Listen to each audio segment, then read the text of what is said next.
अस्सलाम वालेकुम बच्चों।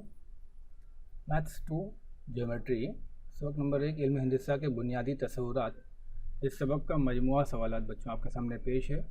इसका मश्क नंबर 1, 2 और 3 अगर आपने अभी तक नहीं देखा है तो नीचे डिस्क्रिप्शन बॉक्स में उसका लिंक मौजूद है, वहाँ पर जाकर आप इसके तमाम वीडियोज़ देख सकते हैं। प्यारे बच्चों, रहबर ई-टेक मुंबई एक एजुकेशनल चैनल है। अगर आपने अभी तक इस चैनल को सब्सक्राइब नहीं किया है तो इसे सब्सक्राइब कर लें, इसके बेल आइकन क्लिक कर दें, जाके जैसे ही कोई नया वीडियो यहाँ पे अपलोड होता है उसका नोटिफिकेशन आपको सबसे पहले मिल जाए।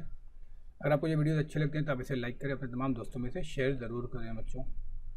चलिए हम शुरू करते हैं सवाल नंबर 2 से, क्योंकि सवाल नंबर 1 जो है वो मल्टीपल चॉइस क्वेश्चन है, तो उसके लिए बाद में आप लोगों को वीडियोज़ की शक्ल में, एक क्विज़ की शक्ल में वीडियोज़ आएंगे। फ़िलहाल क्वेश्चन नंबर 2, अददी ख़त पर पी क्यू आर नुकात के मुहद्दिद बिलतरतीब 3, -5 और 6 हैं। तो सबसे पहले हम लोग एक अददी ख़त बना लेते हैं। यहाँ पर 3 पर पी है, फिर -5 पर क्यू है और 6 पर आर है। ठीक है, इस तरीके से इसके मुहद्दिद हैं। तो हमें यहाँ पे 4 क्वेश्चन दिया गया है, पूछा है कि कौन से सवालात यानी कौन सी इक्वेशन जो है वो सही है, कौन सी इक्वेशन जो है वो बराबर है, हमें ये देखना है। तो सबसे पहले पहली इक्वेशन है हमारे पास, हमें देखना है पहली इक्वेशन के अंदर यहाँ पे आपको दिया है distance P Q, distance Q R और डिस्टेंस पी आर। तो इन नुकात के मदद से हम पहले ये तीनों के डिस्टेंस मालूम कर लेते हैं। तो पहले हम मालूम करते हैं पी क्यू। ठीक है, तो पी क्यू यानी कि हमारे पास फार्मूला है बड़ा मुहद्दिद माइनस छोटा मुहद्दिद। अब अगर हम पी में देखें और क्यू में देखें तो पी हमारे पास +3 है, क्यू हमारे पास -5 है। तो +3 बड़ा होगा, -5 छोटा होगा, यानी 3 -5। अब ये दोनों -5 मिलके हो जाएंगे +5, तो 3 + 5 = 8, यानी पी क्यू आपको मिल गया 8। अब हम क्यू आर मालूम करेंगे। डिस्टेंस क्यू आर = बड़ा मुहद्दिद माइनस छोटा मुहद्दिद। बड़ा मुहद्दिद हमारे पास है। अब क्यू और आर में देखें, यहाँ पे भी 6 है और यहाँ -5 है, तो 6 -5 माइनस माइनस मिलके हो जाएगा प्लस, 6 5 11, तो क्यू आर 11 मिल गया आपको। फिर हम डिस्टेंस पी आर मालूम करेंगे। यहाँ पर भी पी और आर में 6 बड़ा है, 3 छोटा है, तो 6 - 3 आपको मिल जाएगा 3। अब ये तीनों हमको वैल्यूज़ मिल गई। मीन्स हर सवाल के अंदर आपको पी क्यू, क्यू आर और पी आर की ज़रूरत है। तो हमने सबसे पहले क्या किया कि distance P Q, distance Q R और डिस्टेंस पी आर मालूम कर लिया। अब हम पहला सवाल देखते हैं। तो पहला सवाल था आपके पास distance P Q plus Q R = P R. ठीक है, तो यहाँ पहले हम तीनों वैल्यूज़ जो हमने सॉल्व किया कि पी क्यू 8 है, क्यू आर 11 है और पी आर 3 है, तीनों को हम यहाँ पर कॉपी करके ले आए। अब यहाँ से पहला क्वेश्चन शुरू होगा हमारा, distance P Q plus distance Q R. तो इसकी वैल्यूज़ लिख देंगे। डिस्टेंस पी क्यू हमारे पास है 8, डिस्टेंस क्यू आर हमारे पास 11। इन दोनों को जमा करेंगे तो आपको मिलेगा 19। और चूँकि डिस्टेंस पी आर जो है वो बराबर के इस तरफ है ना, अकेला है, तो हम लिखेंगे चूँकि डिस्टेंस पी आर जो है वो 3 है, तो हम कह सकते हैं कि distance P Q plus Q are जो है वो बराबर नहीं है पी आर के, क्योंकि यहाँ पी आर की वैल्यू 3 है और पी क्यू और क्यू आर की वैल्यू 19 है, तो 19 3 के बराबर नहीं हो सकता। इसलिए हम कहेंगे P Q plus Q are जो है वो ≠ पी आर। तो अब उसने ये बोला था कि ये बयान सही है या नहीं, तो हम लिखेंगे क्योंकि distance P Q plus Q are जो बराबर दिया है पी आर के, ये बयान गलत है। ठीक है, पहला क्वेश्चन। सिमिलरली हम दूसरा क्वेश्चन देखेंगे। यहाँ पर भी सेम वैल्यूज़ हमारे पास हैं जो हमने सॉल्व करके निकाली हैं। अब यहाँ इसने कहा है पी आर और क्यू आर, तो हम पहले क्या करते हैं, पी आर और क्यू आर को ऐड कर देंगे। तो पी आर का वैल्यू है 3, क्यू आर का वैल्यू है 11, तो 3 + 11 = 14 हो जाएगा। अब यहाँ इक्वल के इस तरफ दिया हुआ है आपको डिस्टेंस पी क्यू, यहाँ हमारे पास है डिस्टेंस पी क्यू कितना है 8, तो हम लिखेंगे चूँकि डिस्टेंस पी क्यू 8 है तो हम कह सकते हैं 8 और 14 कभी बराबर नहीं हो सकते, यानी distance P R plus Q are की वैल्यू डिस्टेंस पी क्यू के बराबर किसी भी हाल में नहीं है। एक 8 है और एक 14 है, तो हम कहेंगे जो दूसरा सवाल दिया हुआ है distance P R plus distance Q R बराबर है डिस्टेंस पी क्यू के, ये बयान भी गलत है। तीसरा, distance R P, distance P Q और डिस्टेंस आर क्यू। तो हमारे पास दी हुई वैल्यू में से क्या निकालेंगे, पहले तीसरा ले लेंगे, डिस्टेंस पी आर और पी क्यू। तो पी आर आपके पास है 3 और पी क्यू आपके पास है 8, तो 3 + 8 = 11 हो जाएगा। और चूँकि डिस्टेंस आर क्यू यानी क्यू आर आपको दिया हुआ है, हम कहेंगे 11, तो यहाँ पे 11 और 11 इक्वल है, तो हम यहाँ कह सकते हैं कि 11 और 11 बराबर है, यानी कि distance P R plus P Q जो है वो क्यू आर के बराबर है। तो हम कहेंगे यहाँ पे जो तीसरे सवाल में इक्वेशन दिया हुआ है वो इक्वेशन बयान सही है। फोर्थ क्वेश्चन हम देखते हैं।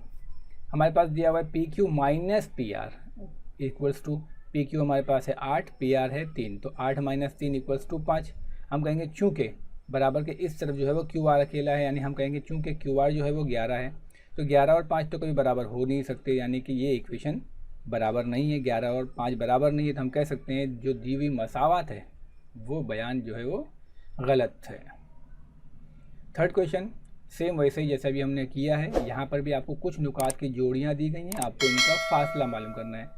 एक ही फॉर्मूला है आपके पास, बड़ा अदद माइनस छोटा अदद। सबसे पहले हम क्या करेंगे, 3 और 6। अब यहाँ पे आपके पास अददी खत तो दिया नहीं है, तो हम पहले तय करेंगे कि 3 और 6 में बड़ा कौन है। तो हम देखते हैं कि 6 बड़ा है, यानी हमारा बड़ा अदद 6 है और छोटा अदद 3 है। तो हम क्या करेंगे, दोनों नुकात का दरमियानी फासला बराबर बड़ा मुहद्दिद माइनस छोटा मुहद्दिद, यानी 6 माइनस 3 इक्वल्स टू 3 हो गया। सिमिलरली सब ऐसे ही क्वेश्चन करेंगे। यहाँ पर -9 है और -1 है, तो हम देखेंगे पहले -9 और -1 में बड़ा कौन है। तो हम कहेंगे -1 जो है वो -9 से बड़ा है। मैंने आपको पहले बताया है जो अदद मनफी साइड में 0 से करीब होता है वो अदद बड़ा होता है। तो -1 बड़ा है, -9 छोटा है। तो यहाँ पे हम फिर फॉर्मूला लगाएंगे, दोनों नुकात का दरमियानी फासला बराबर बड़ा मुहद्दिद माइनस छोटा मुहद्दिद। यहाँ पे बड़ा मुहद्दिद -1 है और छोटा मुहद्दिद -9 है। तो ये -1 माइनस माइनस प्लस 9, तो 9 में से 1 जाएगा, आपको मिल जाएगा दोनों नुकात के दरमियान का फासला 8 है। थर्ड क्वेश्चन हमारे पास है -4 और 5। यहाँ पर भी हम देखेंगे तो 5 प्लस में है, माइनस में 4 है, तो 5 बड़ा होगा। तो फिर हम फॉर्मूला लगाएंगे बड़ा मुहद्दिद माइनस छोटा मुहद्दिद, यानी 5 नफ़ी और फिर -4 ब्रैकेट में, तो -4 हो जाएगा प्लस हो जाएगा, 5 4 9 मिल जाएगा हमको। यहाँ पर भी 0 और -2 में 0 बड़ा है, क्योंकि 0 ना तो मस्बत है ना तो मनफी है, और ये -2 जो है वो मनफी है, तो 0 बड़ा होगा। फिर हम दोनों नुकात के दरमियान का फासला फार्मूला लगाएंगे, बड़ा अदद माइनस छोटा अदद, यानी 0 माइनस -2, तो माइनस माइनस प्लस हो जाएगा, 0 + 2 मीन्स आपको जवाब मिलेगा 2। पांचवा सवाल है हमारे पास x+3 और x-3। अब इसमें हम देखेंगे कौन बड़ा है, तो देख सकते हैं दोनों तरफ x जो है वो कॉमन है, एक फैक्टर ऐसा है जो कॉमन है। एक में 3 जमा हो रहा है और एक में 3 नफ़ी हो रहा है, तो डेफिनेटली हम कह सकते हैं जिसमें जमा हो रहा है वही बड़ा होगा, क्योंकि जिसमें से हम नफ़ी करेंगे वो तो कम हो जाएगा। तो हम कह सकते हैं x+3 बड़ा है और x-3 छोटा है। तो हम फिर फार्मूला लगा देंगे, बड़ा अदद माइनस छोटा अदद। बड़ा अदद हमारे पास है x+3 माइनस x-3। जब ब्रैकेट खोलेंगे तो दोनों तरफ से ये माइनस प्लस माइनस हो जाएगा, फिर माइनस माइनस प्लस हो जाएगा, -x + x निकल जाएगा, तो आपको मिलेगा सिर्फ 3 जमा 3, तो हमको जवाब मिलेगा 6। सिमिलरली यहाँ पर भी -25 है और -47, दोनों में बड़ा कौन है, तो हम कह सकते हैं -25, क्योंकि 0 से हम शुरू करेंगे तो सबसे पहले 25 आएगा, ठीक है। तो -25 बड़ा है और -47 छोटा है। तो हम यहाँ पर भी फॉर्मूला लगाएंगे, दोनों नुकात का दरमियानी फासला बराबर बड़ा मुहद्दिद माइनस छोटा मुहद्दिद, यानी -25 फिर माइनस ज़ाब्ते का और फिर सवाल का जो -47 है वो ब्रैकेट के अंदर। तो ये माइनस और ये माइनस मिलकर हो जाएगा प्लस, यानी -25 + 47। यहाँ बराबर आना प्रिंटिंग मिस्टेक हो गया, तो 47 में से 25 जाएगा तो आपको मिलेगा 22, यानी दोनों नुकात के दरमियान का फासला जो है वो 22 है। आखिरी क्वेश्चन यहाँ पर भी हम देख रहे हैं कि 80 जमा में है और 85 माइनस में है, तो हम कह सकते हैं 80 बड़ा है, तो बड़ा मुहद्दिद माइनस छोटा मुहद्दिद का फार्मूला लगाएंगे, 80 माइनस -85 माइनस माइनस प्लस हो जाएगा, 80 85 मिलकर हो जाएगा 165, यानी दो नुकात का दरमियानी फासला कितना है, 165 है। एकदम सिंपल है। इस टाइप का सवाल आपको 1 मार्क्स के लिए आ सकता है, यही एक ही फॉर्मूला आपको अप्लाई करना है। नेक्स्ट क्वेश्चन, अददी खत पर नुक्ता P -7 है, अददी खत बनाना है, ये आपका अददी खत हो गया। इस पर P एक है जहाँ पर -7 है, तो नुक्ता P से या 8 इकाई फासले पर वाक़ई नुकात, मतलब अगर P से 8 इकाई फासले पर इस तरफ जाएं और 8 इकाई फासले पर इस तरफ जाएं तो कौन सा मुहद्दिद मिलेगा। तो पहले हम फ़र्ज़ कर लेते हैं, जैसे लेफ़्ट साइड में जाते हैं तो x मिलेगा, राइट साइड में जाते हैं तो y मिलेगा, ठीक है। अब हमको क्या करना है, नुक्ता P से बाईं तरफ 8 इकाई फासले पर हमने फ़र्ज़ किया कि x है, ठीक है। अब नुक्ता P के बाईं तरफ का मुहद्दिद हमको मालूम करना है, यानी x मतलब क्या होगा। तो सबसे पहले हम फॉर्मूला लगाएंगे, दोनों नुकात का दरमियानी फासला बड़ा मुहद्दिद माइनस छोटा मुहद्दिद।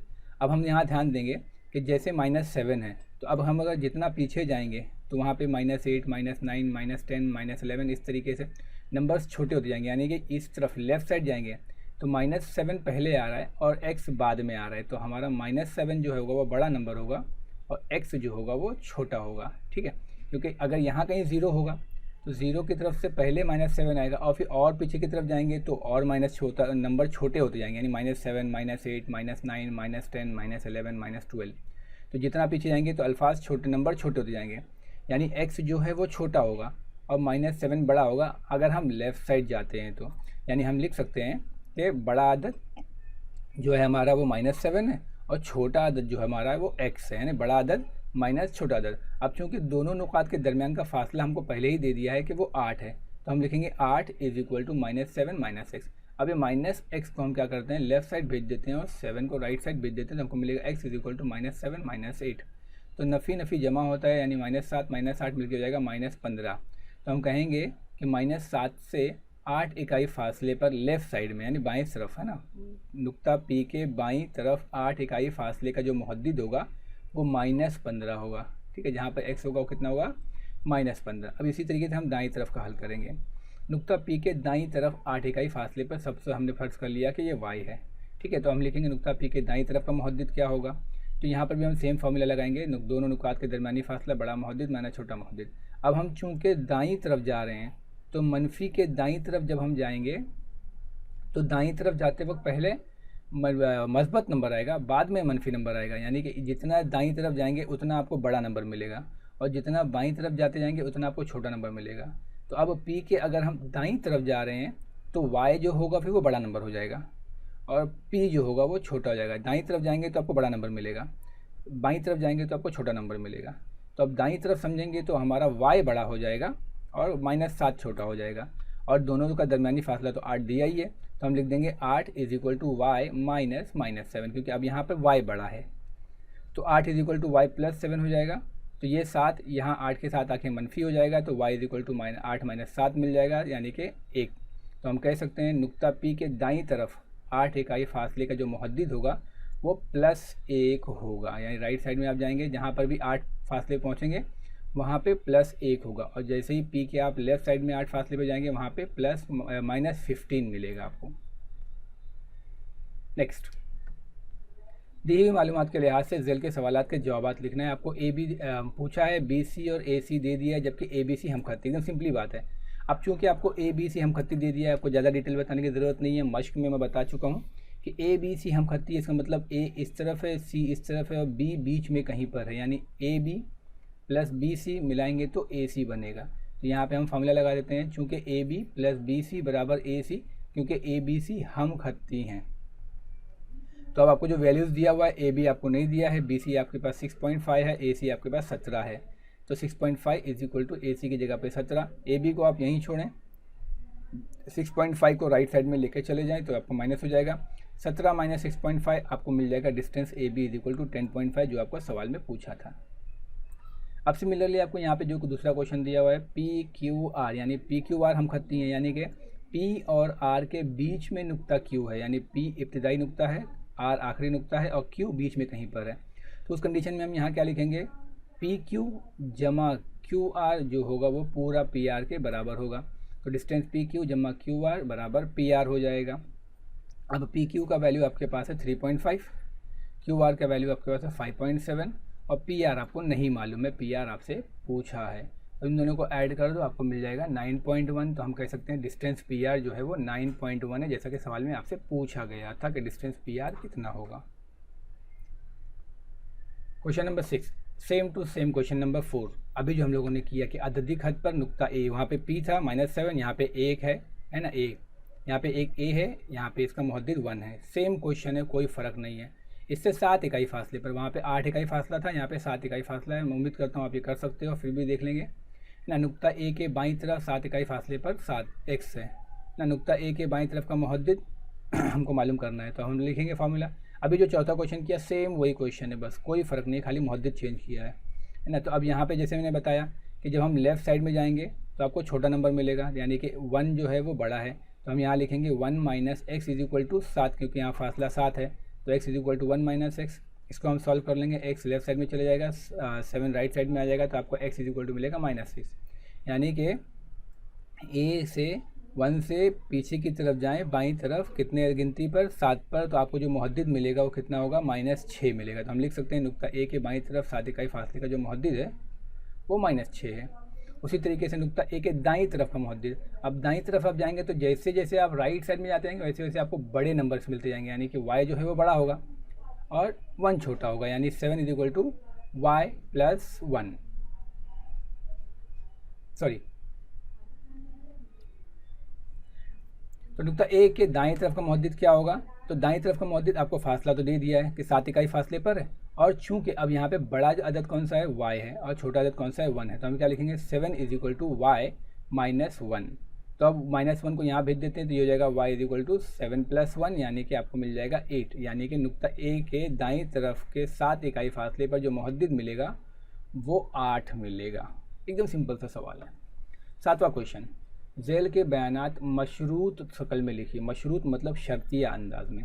जैसे हर मुअय्यन मुरब्बा होता है, आपको दिखाना है, जैसे अभी ये मुअय्यन है, ठीक है, और ये मुरब्बा है, तो हर मुअय्यन मुरब्बा होता है, तो इससे लिए आपको क्या चाहिए, मुअय्यन की खुसूसियात और मुरब्बा की खुसूसियात याद होना चाहिए।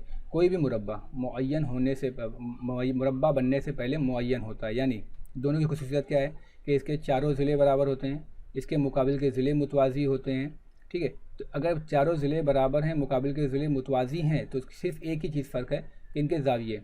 तो कोई भी मुरब्बा मुअय्यन होने से, मुरब्बा बनने से पहले वो मुअय्यन होता है, तो इसको हम कैसे लिखेंगे, अगर ज़ुरबतुल अदला एक मुअय्यन है तो वो एक मुरब्बा होता है, क्योंकि मुअय्यन की खुसूसियत क्या है, ज़ावियों को छोड़ दें तो इसके मुकाबिल के ज़िले बराबर होते हैं, इसके मुकाबिल के ज़िले मुतवाज़ी होते हैं, है ना, तो चारे ज़िले बराबर होते हैं, तो सब कंडीशन सेम है खाली ज़ावियों को छोड़कर।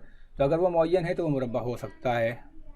दूसरा सवाल है, खत्ती जोड़ी के ज़ाविये एक दूसरे के मुतम्मिम होते हैं। मुतम्मिम मतलब 180, यानी खत्ती जोड़ी के ज़ाविये, यानी कि एक खत पर, अगर एक खत है सीधा सीधा, इस पर आप ज़ाविया कोई भी एक लाइन खींचते हैं, कोई भी एक लाइन, अगर उन दोनों को जमा किया जाए तो वो 180 होते हैं, अगर वो खत्ती जोड़ी में हैं तो, ठीक है, अगर वो एक खत में बने हुए हैं तो हम क्या लिखेंगे, अगर ज़ाविये खत्ती जोड़ी में हैं, यानी एक खत पर हैं, एक खत पर आप कितने भी ज़ाविये बना लीजिए, यहाँ पे कितनी भी लाइन खींच लीजिए, उन तमाम का जो मजमुआ होगा वो 180 होगा, मुतम्मिम होगा, जैसे मैंने ये आपको रेड में दिखाया है, ठीक है, ये मुतम्मिम होंगे।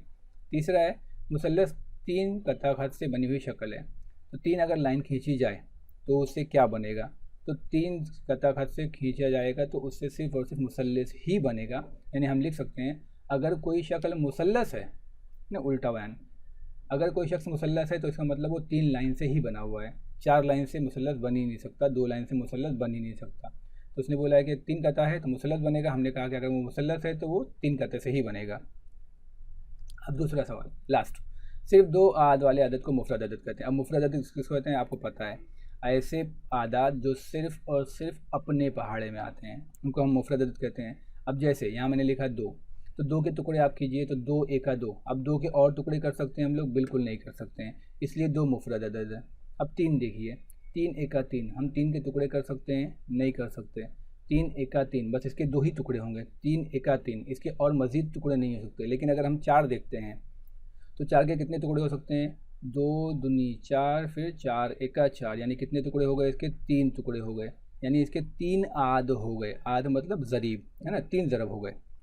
तो ऐसे सवाल क्या है कि सिर्फ 2 आद वाले, तो इसीलिए 4 क्या है, मुफरद अदद नहीं है, मुफरद अदद 2 है, मुफरद अदद 3 है, मुफरद अदद 5 है, 4 मुफरद अदद नहीं है, क्योंकि इसके कितने आद हो गए, 3 हो गए, तो हम इसको कहेंगे कि ये मुफरद अदद नहीं है।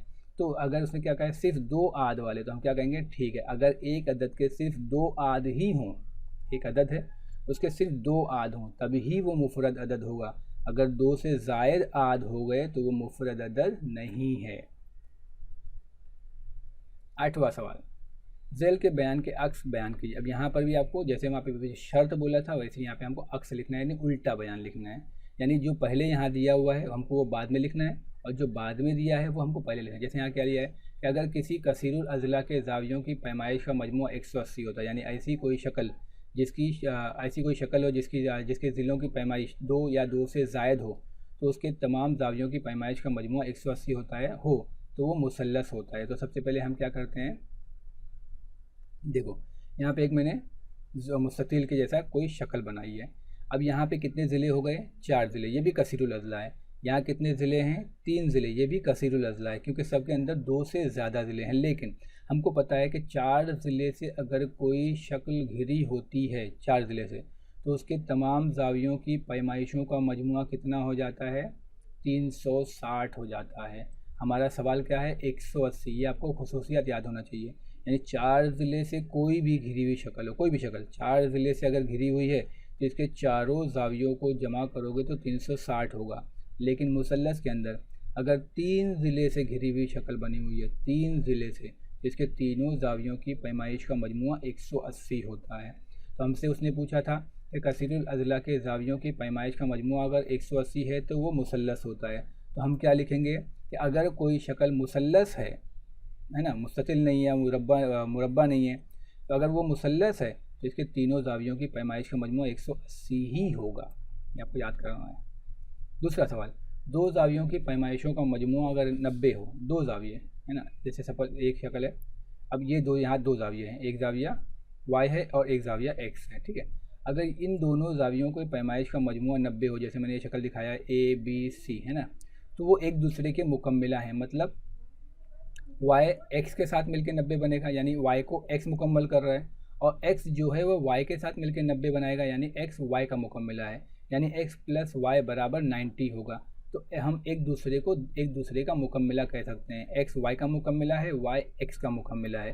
इसको हम लिखेंगे, अगर दो ज़ाविये एक दूसरे के मुकम्मिला हैं, मतलब दोनों को जमा करने पर 90 आता है, तो इन ज़ावियों की पैमाइश का मजमुआ 90 होगा, ठीक है। मुकम्मिला का मतलब 90। थर्ड, दो मुतवाज़ी खतूत हैं, यहाँ पे दो मुतवाज़ी खतूत हैं, एक ये है और एक ये है, ये दोनों मुतवाज़ी हैं, खुद बोल रहे हैं, और एक खत तक आता है, ये जो है एक खत काट रहा है।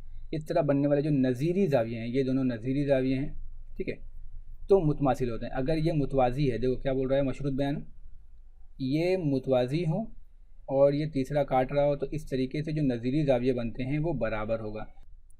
तो इसका क्या जवाब क्या लिखेंगे कि अगर नज़ीरी ज़ावियों की एक जोड़ी, मतलब अगर यहाँ पे क्या बोला है, अगर मुतवाज़ी है तो नज़ीरी ज़ाविये बराबर, तो हम क्या लिखेंगे, अब हम क्या लिखेंगे, अगर नज़ीरी ज़ावियों की जोड़ी बराबर है, अगर नज़ीरी ज़ावियों की एक जोड़ी मुतमासिल हो, तो इन दिए गए खतूत है ना, इनके यहाँ पे, तो ये इनके दिए गए, ये जो दिए गए खतूत होते हैं ये दोनों मुतवाज़ी होंगे, ठीक है। यानी कि अगर ये सवाल बोल रहा है कि ये मुतवाज़ी है, ये काट रहा है, तो अगर ये दोनों ज़ाविये बराबर, तो हम कहेंगे अगर ये दोनों ज़ाविये बराबर तो ये मुतवाज़ी, एक दूसरे के अपोजिट।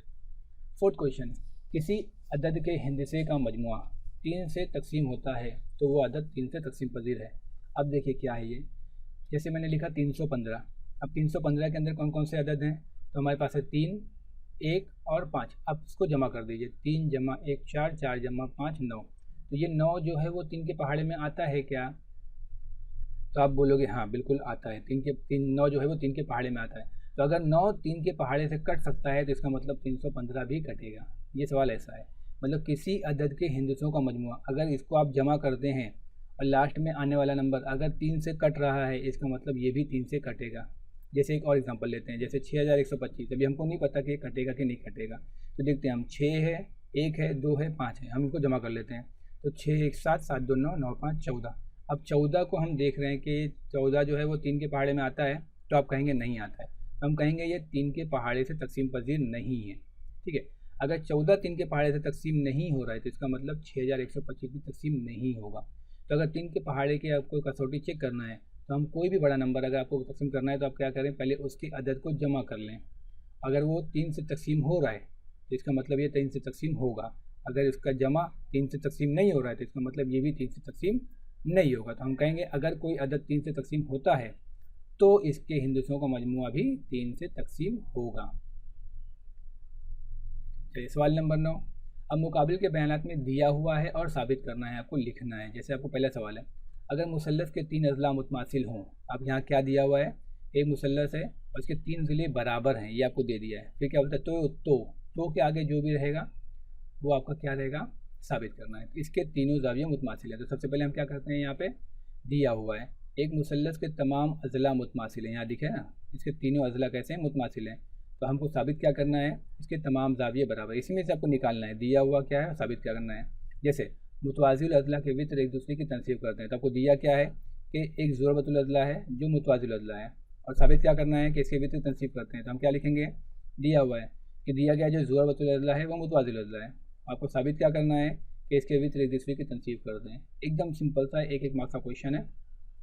नेक्स्ट क्वेश्चन, झेल के बयानात के लिए नामज़द शक्ल बनाइए। अब आपको पहले आपने जो दिया हुआ है और साबित करना है लिखा था, अब यहाँ पर शक्ल भी बनाना है, दिया हुआ है भी लिखना है और साबित भी करना है। जैसे दो मुतसावी अज़ला मुसल्लस हैं, ऐसे दो मुसल्लस हैं जिनके तीनों ज़िले बराबर होते हैं, तो हम पहले यहाँ बना देंगे दो मुतसावी अज़ला मुसल्लस है, ठीक है।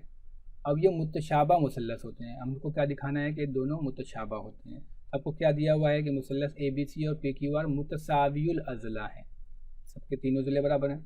आपको साबित क्या करना है कि मुसल्लस ABC और मुसल्लस PQR मुतशाबा हैं, ये दिया हुआ है, ये साबित करना है। सेकंड क्वेश्चन, अगर खत्ती जोड़ी के जाविये मुतमासिल हों, खत्ती जोड़ी के यानी एक खत पर बनने वाले दो जाविये बराबर हों, है ना, तो हर जाविया कायमा होता है। तो यहाँ पे दो जाविये हैं, अगर दोनों जाविये बराबर हों, यानी ये भी जाविया और ये भी जाविया बराबर है तो अगर बराबर नहीं है तो फिर दोनों में से एक भी 90 नहीं है। अगर दोनों बराबर हैं तो दोनों 90 के हैं। इससे पहले हमने देखा था कि ये अगर इस पर बनने वाला जाविया क्या होता है 180 का, ये पूरा 180 का होता है। अगर इस पर एक खत खींचा जाए और आजू बाजू के दोनों जाविये बराबर हों तो हर एक 90 का होता है। तो हम क्या लिखेंगे, दिया हुआ है कि अगर ABC और ABD दोनों बराबर हैं, जाविया मुतमासिल हों, तो हर जाविया क्या होता है, हम क्या साबित क्या करना है कि ABC और ABD ये दोनों जाविये कितने कितने के हैं, 90 के हैं, ऐसा हमको लिखना है। थर्ड, मुसल्लस के दो ज़िलों पर खींचे हुए इर्तिफा। अब सबसे पहले एक मुसल्लस खींच लेते हैं ना, मुसल्लस के दो ज़िलों पर इर्तिफा खींचना है और वो दोनों कैसे हैं, बराबर है। यानी कि हमने ये मुसल्लस ABC लिया, इस पर एक इर्तिफा खींचा, इसको नाम दिया M, इस पर एक इर्तिफा खींचा, इसको नाम दिया N। अगर ये दोनों बराबर हैं, कौन बराबर हैं, इर्तिफा, यानी हम क्या लिखेंगे, दिया हुआ क्या है कि BN और CM बराबर है, तो क्या लिखना है, तो वो दोनों ज़िले बराबर हैं। तो जिन ज़िलों पर ये हमने इर्तिफा खींचा है वो भी बराबर है। तो BN किस पे खींचा है हमने, AC पर, और CM किस पे खींचा है, AB पर। तो इसका मतलब ये दोनों भी बराबर रहेंगे, AC और AB बराबर है, ऐसा आपको साबित करना है। यानी तो से पहले वाला दिया हुआ है, तो के बाद वाला साबित करना है। उम्मीद करता हूँ बच्चों आपको समझ में आया होगा। जज़ाकल्लाहु खैर, बहुत शुक्रिया।